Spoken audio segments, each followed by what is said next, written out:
അവൻ്റെ അമ്മോ തിരൂർ സ്റ്റാൻഡിൽ നിന്ന് ഇട്ട 1 കിലോ മാങ്ങ വാങ്ങി. അപ്പോൾ മാങ്ങ വാങ്ങി തൂക്കലൊക്കെ കഴിഞ്ഞാൽ 1 കിലോ മതി എന്ന് അറിഞ്ഞ് അത് കണക്കാക്കി തന്ന്. അപ്പോൾ ആ കച്ചവടക്കാരനില്ലല്ലോ, മൂപ്പര വക ഒരു വലിപ്പമുള്ളൊരു മാങ്ങ കവറിലിട്ടത്. അപ്പോൾ ഞാൻ വിചാരിച്ചു എന്താ ഇപ്പോൾ ഒരു വലിയൊരു മാങ്ങ, എന്നാൽ മൂപ്പര സന്തോഷത്തിന് ഇട്ടായിരിക്കും എന്ന് വിചാരിച്ച്. അപ്പോൾ ഇനി മൂപ്പര സ്നേഹത്തോടെ തന്നല്ലേന്ന് വിചാരിച്ചിട്ട് നമ്മളതിട്ട് പോന്നും ചെയ്തു.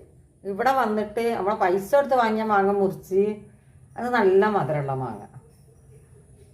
ഇത് കണ്ട, ഇതാണ് മൂപ്പര് ഫ്രീ ആയിട്ട് തന്ന മാങ്ങ. ഇതിപ്പോൾ അവിടെ പോകണ്ട, ഇല്ലെങ്കിൽ ഇപ്പോൾ അവർക്ക് തന്നെ അവിടെ കൊണ്ടേ കൊടുത്തിരുന്നു ഞാൻ. എന്താ അപ്പം അത് കഥ, ഇങ്ങനെ ആൾക്കാരെ പറ്റിക്കാന്ന് വിചാരിച്ചാൽ. ഇനിയിപ്പോൾ എന്ത് കാര്യം ചെയ്യാം, ഫ്രീ ആയിട്ട് തരുന്നതായിരുന്നു നമ്മൾ വാങ്ങണ്ട, നമ്മളെ പൈസ കൊടുത്ത് വാങ്ങണത് മാത്രമേ നമുക്ക് മതി. അതല്ലേ നല്ലത്. നിങ്ങൾ പറയണട്ടാ, കമൻറ്റ് അറിയിക്കണേ.